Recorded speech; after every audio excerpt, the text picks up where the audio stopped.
एक बार की बात है कि एक जंगल में एक महात्मा रहते थे। महात्मा जी सुबह शाम अपने शिष्यों को पढ़ाते लिखाते और बाकी समय आश्रम के कार्यों व अपने योगाभ्यास में व्यस्त रहते थे।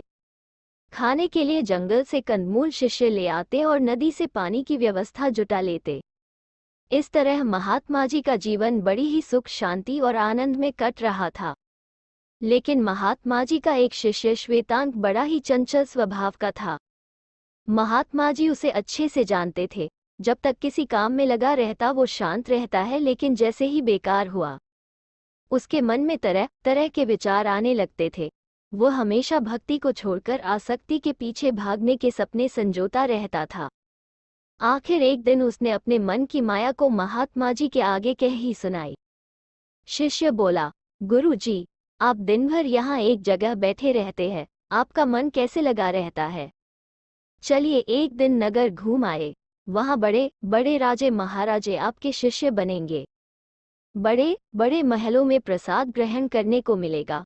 शिष्य की मनोवांछा महात्मा जी जान चुके थे।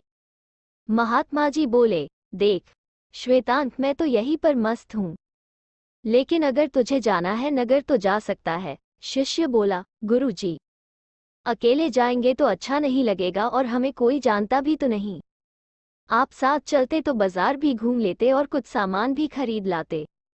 महात्मा जी बोले, मुझे तो फुर्सत नहीं श्वेतांक, तू जा घूम कर आ जाना।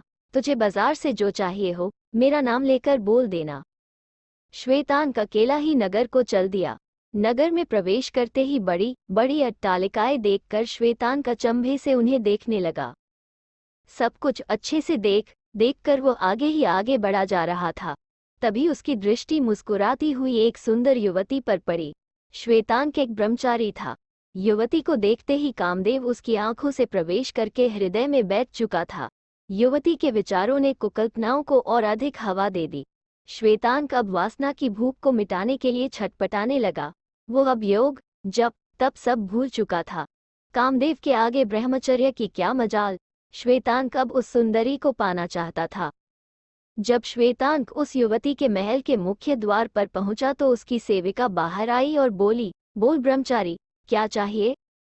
श्वेतांक बोला, मुझे उस सुंदर युवती से मिलना है। असल में वो युवती एक गणिका थी। सेविका बोली, स्वामिनी, एक बार मिलने के लिए 100 स्वर्ण मुद्राएं लेती है। यदि इतनी तुम्हारी हैसियत हो तो बोलो। तब श्वेतांक बोला, जाकर अपनी स्वामिनी को बोल दो, मैं जंगल में रहने वाले महात्मा जी का शिष्य हूँ। महात्मा जी का नाम सुनकर वो गणिका स्वयं बाहर आ गई और बोली, तुम मुझसे मिलने आए हो, क्या ये बात तुम्हारे गुरु को पता है? श्वेतांक बोला, नहीं, मैं नगर घूमने आया था, लेकिन मेरी दृष्टि अचानक आप पर पड़ गई और मुझे आपसे मिलने की इच्छा हुई। गणिका बोली, हे ब्रह्मचारी, मैं तुमसे 100 स्वर्ण मुद्राएं नहीं लूंगी, लेकिन तुम्हें एक बार अपने गुरु को पूछकर आना होगा कि तुम मुझसे मिलना चाहते हो। गणिका को हाँ कहकर श्वेतांक वहां से चल दिया। संध्या को जब श्वेतांक आश्रम पहुंचा तो गुरुजी उसका चेहरा देखकर ही सारा मांजरा समझ गए। गुरुजी समझ चुके थे कि श्वेतांक काम से घायल हो चुका है। तभी श्वेतांक बोला, गुरुजी, मुझे एक काम के लिए आपकी आज्ञा चाहिए। गुरुजी पहले ही समझ चुके थे, अतः बोले, तू तो उस सुंदरी का नाम बता, अभी यहाँ बुला देता हूँ। श्वेतांक अचानक से खुश हो गया और उसने झट से गणिका का नाम बता दिया। गुरुजी ने गणिका के नाम पत्र लिख भेजा। पत्र पाते ही गणिका गुरुजी की सेवा में हाजिर हो गई। वो उसको श्वेतांक के पास ले गए और बोले, ले आया इसको। अब एक रात है तेरे पास, जो करना है कर ले, लेकिन ध्यान रहे सुबह तेरी मृत्यु हो जाएगी।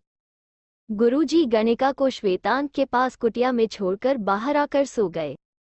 जब सुबह हुई तो महात्मा जी कुटिया में गए तो देखा कि गणिका सो रही थी और श्वेतांक अब भी ज्यों का त्यों बैठा जाग रहा था।